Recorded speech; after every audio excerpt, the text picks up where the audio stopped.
Hi guys, welcome to Thrive Solutions. I'm your Akshaya. I'm a solutionist. मैं यहाँ ना लोगों की टिपिकल लाइफ प्रॉब्लम्स का सोल्यूशन सजेस्ट करती रहती हूँ। ऐसा है कि मैं ना सोशल मीडिया से कुछ रैंडम क्वेश्चंस चूज़ कर लेती और उसका आंसर्स देती। शायद एक क्वेश्चन का आंसर्स वो लोग देखे या ना देखे जिसने एक क्वेश्चन पोस्ट किया, पर एक क्वेश्चन का सोल्यूशन ना किसी दूसरे के लाइफ में कंपलसरी यूज़ होगा। मतलब ये है कि अगर आपको शायद लगता है कि फ़िलहाल आप आपके लाइफ में ना किसी लड़की को डेट कर रहे हो या किसी बंदी को प्यार कर रहे हो या बंदे को प्यार कर रहे हो, उसने अपना क्वेश्चन ना कुछ पोस्ट किया होगा सोशल मीडिया में, उसका सोल्यूशन मिला होगा या ना मिला होगा वो तो मुझे पता नहीं, लेकिन पैरेलली यूनिवर्स में ना कोई दूसरा बंदा होगा, कोई दूसरा बंदा भी दूसरी बंदी से प्यार करता होगा, उसको भी कुछ ना कुछ सोल्यूशन चाहिए ना।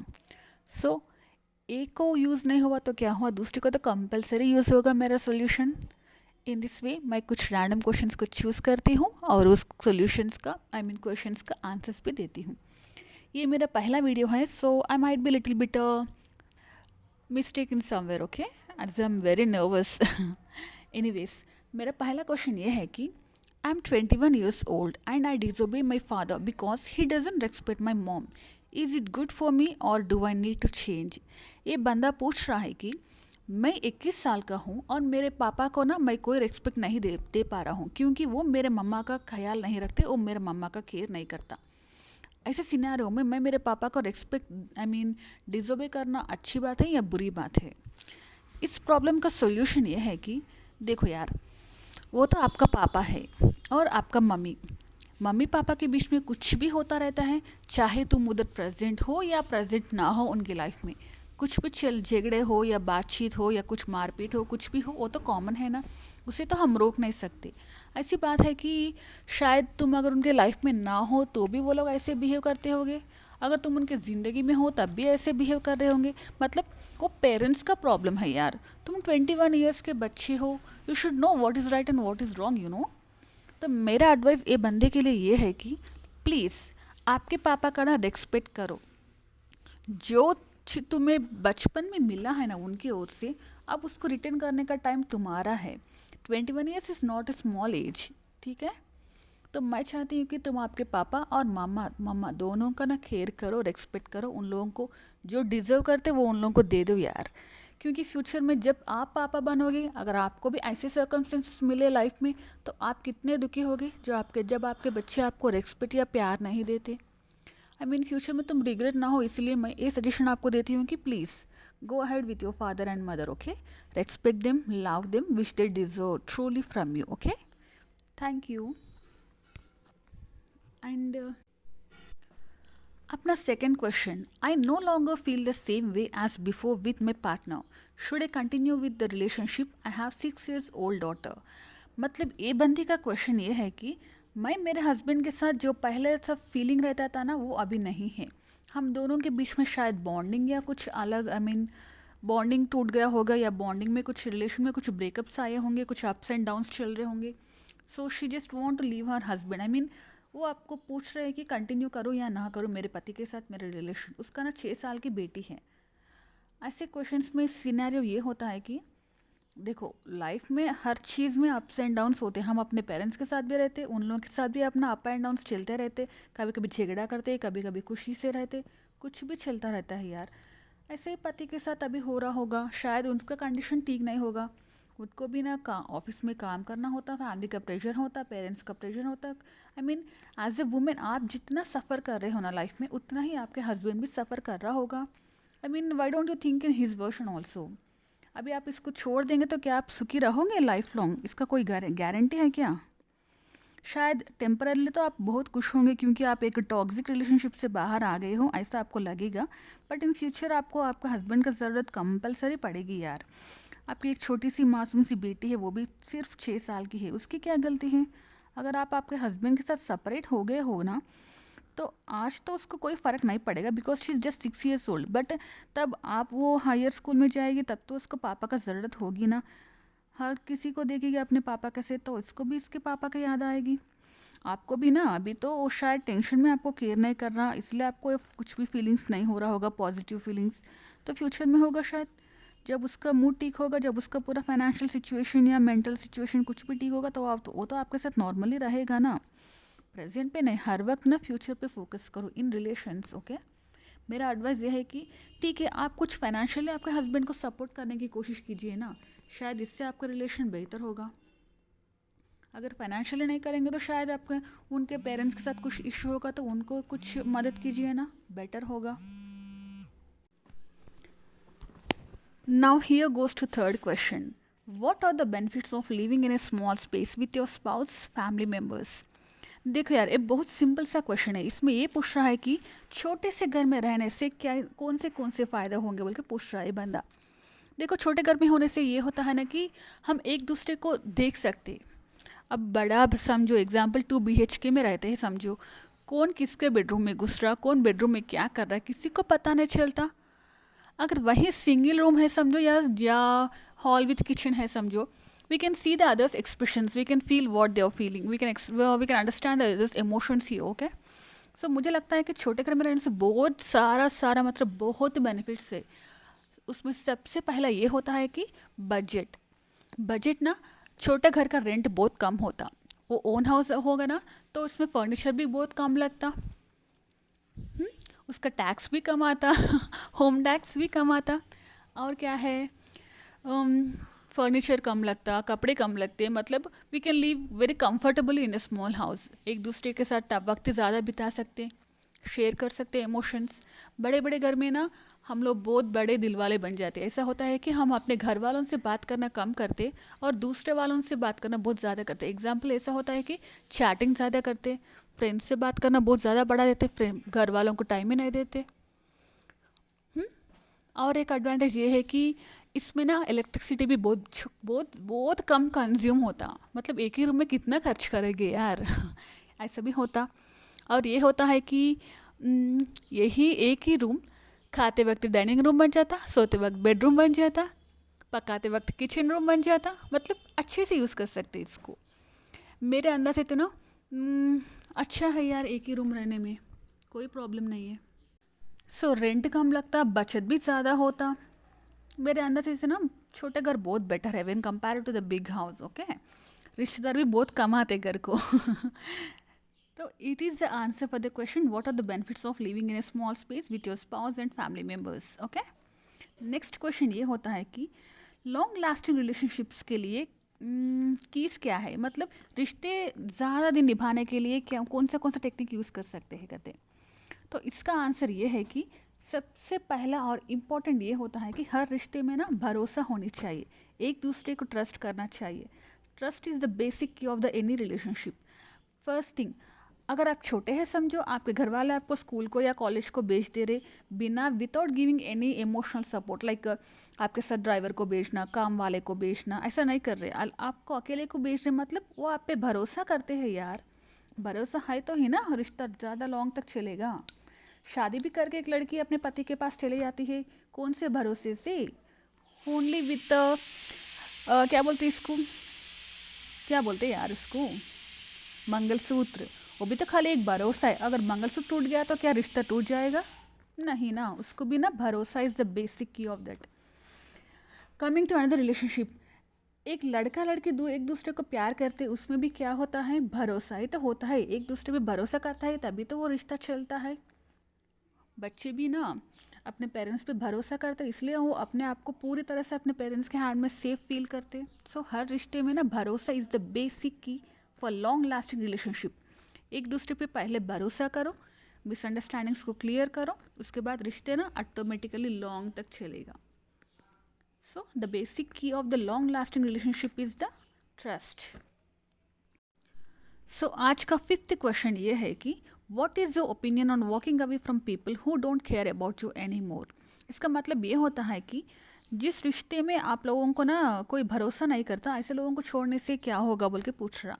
मतलब सिंपल यह है कि जब आपके मम्मी पापा आपके ऊपर आपको केयर ही नहीं करते, तो ऐसे लोगों से रहने का मतलब क्या होता।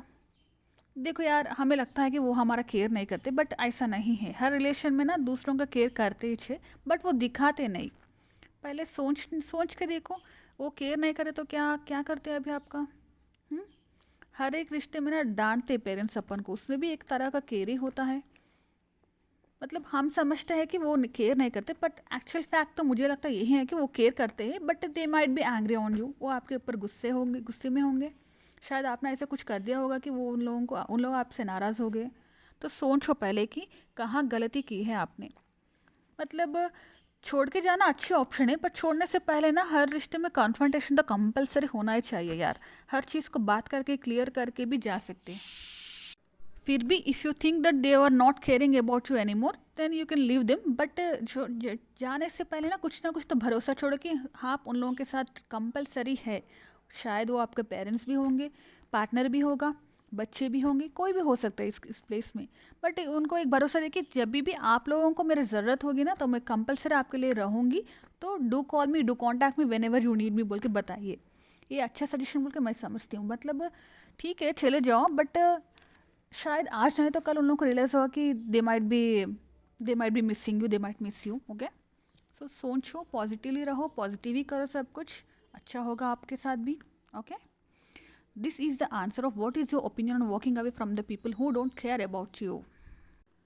आते ही अपना सिक्स्थ क्वेश्चन बहुत इंटरेस्टिंग है। बहुत मैं भी ना ये क्वेश्चन पढ़ के थोड़ा नाराज़ हो गई थी यार बेसिकली। तो क्वेश्चन ये है कि a father in law asked, my son my second son doesn't have any child. I asked his wife if I can help. She got angry and stopped talking to me. What should I do? मतलब इसका क्या बोलते, मामा जी है कि बहू से पूछते हैं कि आपका पति ना, आपको बच्चे नहीं है तो मैं क्या आपको कुछ मदद कर सकता हूँ, ये बात में बोल के पूछे थे। कहते उनका पूछने का ना गलत इंटेंशन होगा ही नहीं शायद, लेकिन उनका पूछने का तरीका उनके बहू का ना बहुत बुरा लगा यार। मतलब वो शायद कुछ गलती समझी होंगी बहू। तो मेरा मतलब ये है कि आप पहले जाइए, आपके बहू से मिलिए, उनको बताइए कि बेटी मेरा मतलब ऐसा नहीं था कि आपके कुछ गलत फ़ायदा उठाओ। मेरा मतलब ये था कि शायद मैं आपको कुछ अच्छा सा गायनेकोलॉजिस्ट को सजेस्ट कर सकता हूँ, शायद मैं आपको कुछ अच्छा सा डॉक्टर को दिखा सकता हूँ, शायद मैं आपको फाइनेंशियली सपोर्ट करना चाहता हूँ, ऐसा भी हो सकता है ना। तो मेरे बातों का ना कुछ गलती मतलब निकाली, तो अगर गलती हो गया तो माफ़ कर दीजिए। इतनी छोटी सी बात बोलने से ना रिश्ते में ना दरार नहीं पड़ता। देखो अब इनका बहू इनसे बात नहीं करे तो इनको बहुत बुरा लग रहा है, इन्होंने ना पूरा टूट चुका है। तो कभी भी कोई बात करने से पहले ना थोड़ा क्लैरिटी मेंटेन कीजिए। उन्होंने बोल रहा था कि मैं आपको कुछ मदद कर सकता हूँ बोल के पूछा, लेकिन किस तरह की मदद इन्होंने क्लैरिटी नहीं किया। तो अगर ये उनको बोलता था कि मैं अच्छे से गायनाकोलॉजिस्ट को जानता हूँ, मैं उनके पास भेजूंगा आपको और मेरे बेटे को, ऐसा बोल सकता था। वरना आपके बेटे और बहू दोनों को मिला के ये पूछ सकता था कि मैं कुछ मदद कर सकता हाँ क्या आपका बोल के। लेकिन उन्होंने अकेले बहू के सामने ऐसे क्वेश्चन पूछ दिया कि वो बहुत एम्बेरस फील हो गए यार। तो प्लीज़ उनसे एक बार आप माफ़ी मांगिए, एक बार उनको उनका मिसअंडरस्टैंडिंग क्लियर कीजिए कि बेटी ऐसी बात नहीं है, मेरा बोलने का मतलब था कि कुछ अच्छा ही था, आप कुछ शायद उसको कुछ मिस इंटरप्शन हो गया होगा हम दोनों के बीच बोल के क्लियर कीजिए ना। अगर आप इतनी छोटी सी काम कर देंगे ना तो आपका रिश्ते ना आपके बहू से बहुत अच्छा बन जाएंगे। वो आपको ना बहुत रेस्पेक्ट देंगी, आपका रेस्पेक्ट और आपका वैल्यू ना बढ़ जाएगा उनके आंखों के सामने। मतलब देखिए, आपका बोलना तो बहुत सही था, बट थोड़ा वर्शन में चेंज करना था आप। Okay, hope you got your answer sir. So coming to the seventh question of the day, if you could go back in time to your student days, which class would you go to again? Mention any one class with reason. तो इसका question ये है कि अगर आप आपकी ज़िंदगी में टाइम में बैक जा सकते हो, वो भी स्कूल डेज में, मतलब स्टूडेंट के डेज में, तो आप कहाँ जाना पसंद करोगे और क्यों, उसका रीज़न बताइए बोल के पूछिए। अगर मेरे लाइफ में टाइम बैक जाने का चॉइस मिलेगा ना, तो मैं डेफिनेटली ना मेरे स्कूल लाइफ को चूज़ करूँगी यार। वो डेज ना गोल्डन डेज है मेरे लाइफ में। इतना मस्ती करती थी, इतना एंजॉय करती थी, बिना कोई टेंशन का। अब कल के लिए कोई टेंशन नहीं था, आज में क्या होगा कोई पता नहीं था। मतलब आज मैं जीती थी, मैं इसी टाइम में मैं ना लाइफ को लीड करती थी। बहुत अच्छा था वो वक्त। हर किसी को ना अपने बचपन पूरी से जीने का पूरा आज़ादी है। बट हम ना बहुत छोटे एज में सोचते कि बड़े होके दिखाऊंगा तुम्हारा काम, बड़े होके बहुत पैसे कमाऊंगा, ऐसे सोचते। बट फैक्ट तो ये होती ही नहीं। फैक्ट बहुत अलग होता है इससे। तो मैं ना मेरे स्कूल लाइफ को भी फिर से जीने का बहुत इंटरेस्टेड हूँ। वो लाइफ ना स्कूल में टीचर से डांट खाना, घर में मम्मी का थप्पड़ खाना बहुत मिस करती हूँ मैं इस एज में तो। So this is the answer to my question. If you could go back in time to your student days, which class would you go to again? Mention any one class with reason. Okay. Coming to today's eighth question, what can our parents do if their 18 years old daughter doesn't want to talk about anything with them? Simple एक question ये है कि उनका एक 18 साल की लड़की ना अपने पेरेंट्स के साथ कुछ भी बात करने में कोई भी इंटरेस्टेड नहीं है इसके, तो ऐसी कंडीशन में हम क्या कर सकते हैं? तो इसका आंसर ये होता है कि यार मेरा ना नया नया चैनल है, तो please subscribe my channel, okay. मुझे लगता है कि मैं बहुत अच्छा कंटेंट लेकर आई हूँ यूट्यूब में, ताकि आप लोगों को भी थोड़ा मोटिवेशन मिले लाइफ में, आप लोगों का सोल्यूशंस का भी कुछ प्रॉब्लम्स का भी कुछ अच्छा सोल्यूशन मिले। So please subscribe my channel, okay. तो इसका आंसर ये होता है कि यार 18 साल की बेटी पेरेंट्स से बात नहीं करना चाह रही, मतलब कुछ ना कुछ वो लाइफ में गलत कर रही है। वो जो कर रही है ना, वो खुद भी उस काम से बहुत सेटिस्फाइड नहीं है। तो प्लीज़ पहले उसके साथ ना थोड़ा बॉन्डिंग बढ़ाने की कोशिश कीजिए, उसके साथ थोड़ा सा टाइम स्पेंड कीजिए, ताकि आप लोगों को भी ना उसका वर्शन समझने की मौका मिले। उसका फ्रेंड्स के साथ भी थोड़ा सा घर बुलाइए, उनके फ्रेंड्स को, उनके फ्रेंड्स के साथ थोड़ा बॉन्डिंग बढ़ाइए, ताकि आपके बेटे ना आपके सामने ओपन अप हो सके और वो खुल के आपसे हर चीज़ को ना शेयर कर सके।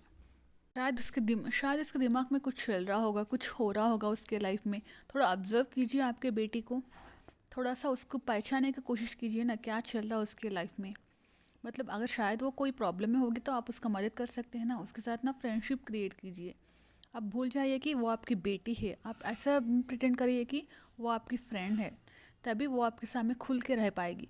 आप थोड़े थोड़े बातें ना उसके सामने ओपनली बात कीजिए, ताकि ऐसे चीज़ें कि लव एंड रिलेशनशिप्स के बारे में, फ्रेंडशिप के बारे में उसको थोड़ा पॉजिटिव वाइब्स दीजिए, ताकि वो आपके सामने ओपनली अपना प्रॉब्लम रख सके, ठीक है।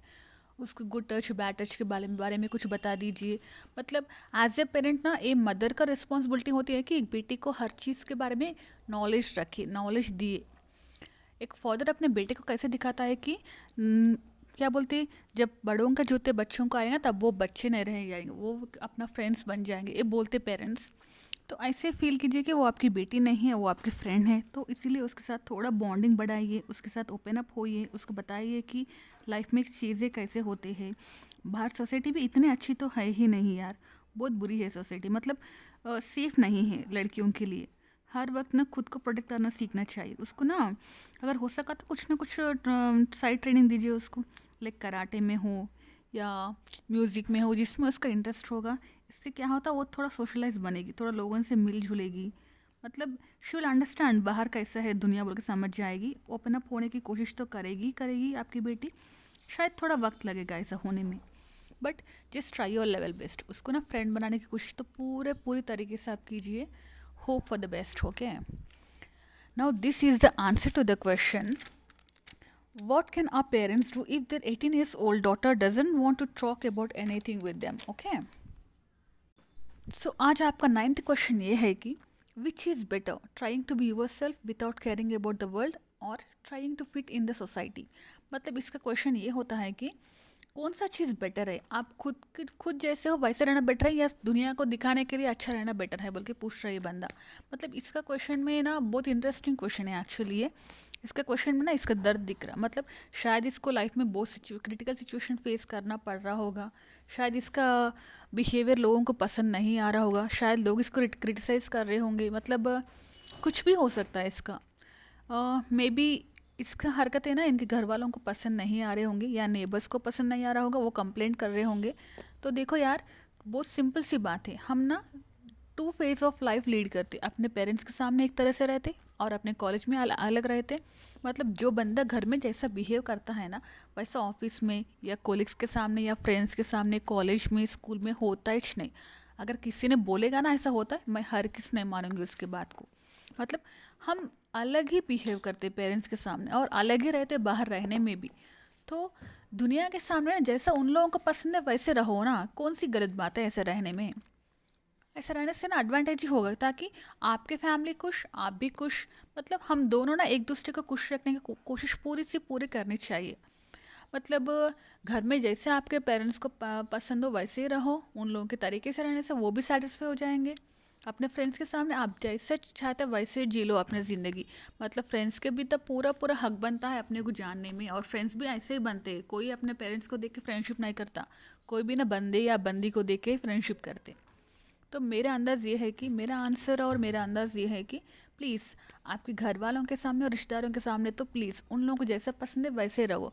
अगर आप अपने रिश्तेदारों के साथ थोड़ा मिसबिहेव करोगे ना तो घर वालों से आपका रिश्ता बिगड़ जाएंगे। तो रिस्क लेना ही क्यों ऐसी चीज़ों में। अपने घर वालों भी खुश नहीं तो अपन भी ऑटोमेटिकली खुश होगे ही नहीं। तो प्लीज़ उन लोगों के सामने तो उन लोगों के तरीके से रहो, थोड़ा एडजस्ट कर लो खुद को। आपका भी बहुत बड़ा फ्यूचर है, ब्राइट फ्यूचर है। फ्यूचर में आप जैसा चाहे वैसा रह सकते हैं। जब आप अपने लाइफ में स्टेबल बन जाएंगे तब आपको कोई पूछेगा नहीं, ठीक है।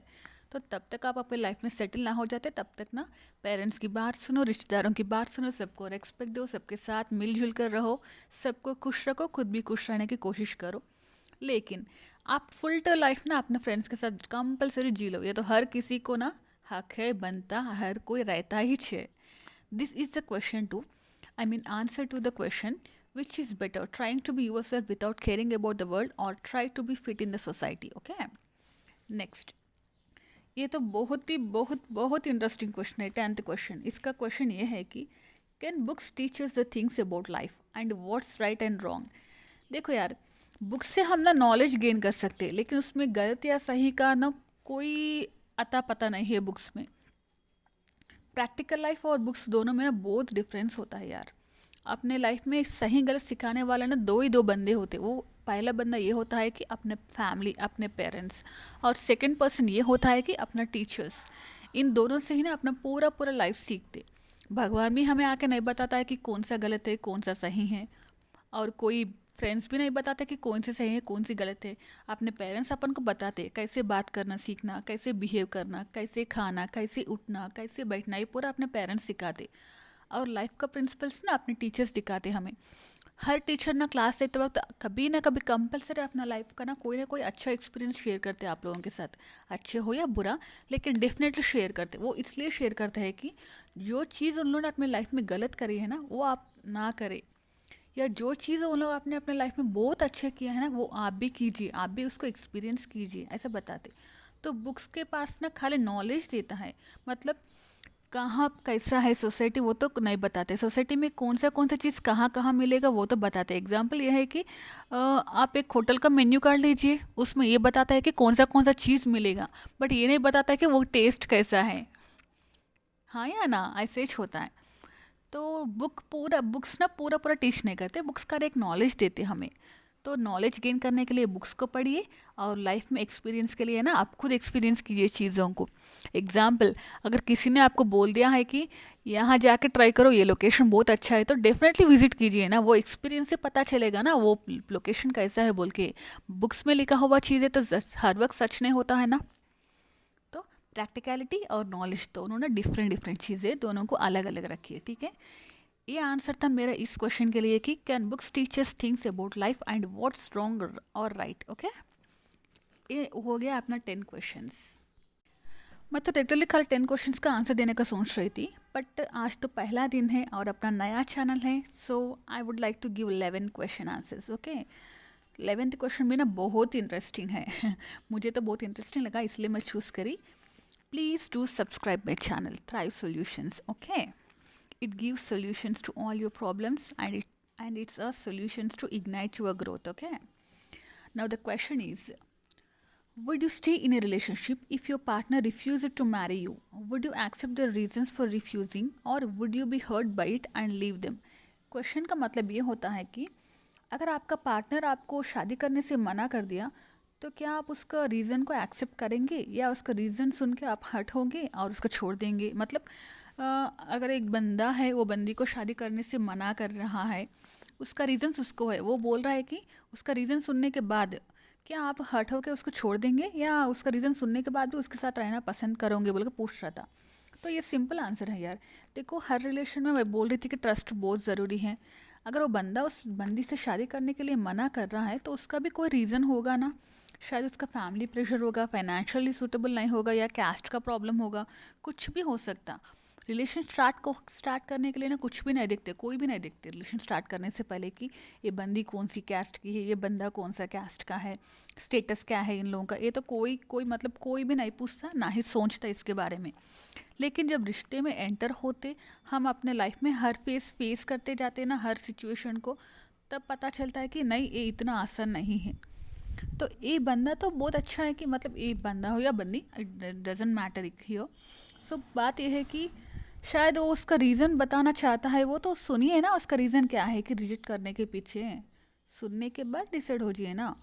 अब इतने दिन उनके साथ ट्रैवल करके अब आखिरी मौका में जब उन्हें मना कर दिया, इसके लिए छोड़ना अच्छी बात नहीं है। रीज़न सुनिए, रीज़न वैलिड है तो एक्सेप्ट कीजिए। अगर आपको रीज़न सुनने के बाद आपको कुछ लगता है कि नहीं, मैं इस इश्यू को मैं सॉल्व कर सकती हूँ, हम मिल के रह सकते हैं, हम शादी कर सकते हैं, बोले तो ठीक है, उस प्रॉब्लम के बारे में सोचिए, उसका सोल्यूशंस लीजिए। अगर कुछ ना कुछ सोल्यूशन मिल गया ना तो ठीक है, अच्छी बात है ना, वो सोल्यूशन के ऊपर वर्क कीजिए। अगर सोल्यूशन छिल गया तो ठीक है, आप दोनों का शादी भी हो जाएगा, आप हैप्पीलेस लाइफ भी लीड कर सकते। थोड़ा सा प्रॉब्लम ये है कि सुनो, बंदी हो या बंदे, उसका प्रॉब्लम क्या है, सुनो, समझो, डिस्कस करो। बिना कुछ किए ना हर्ट मत हो जाओ यार। हर्ट होने की कोई हक नहीं है आपको। मतलब रिलेशन स्टार्ट होने से पहले भी बोले थे कभी ना कभी कि हर चीज़ में साथ दूंगा, मतलब छोड़ने के पास भी साथ देना चाहिए ना। मतलब वैलिड रीज़न हो तो ठीक है, साथ दीजिए, कौन सी गलत बात है साथ देने में। ओके, मेरा हम्बल रिक्वेस्ट है कि प्लीज़, आपकी बंदी हो या बंदा हो, सुनिए उसकी बात, हर्ट होने से पहले डिसाइड कीजिए, डिस्कस कीजिए, उसके बाद डिसीजन लीजिए। उसको छोड़ने के बारे में सोचो भी मत, मतलब मैक्स टू मैक्स ट्राई कीजिए कि आपको प्रॉब्लम का सोल्यूशन मिल जाए, ठीक है। सो आज ये है अपना क्वेश्चंस का आंसर्स। ओ होप आपको मेरे आंसर्स ना यूज़फुली होंगे बोल के सोच रही हूँ। Do subscribe my channel, okay. Thank you so much for the day.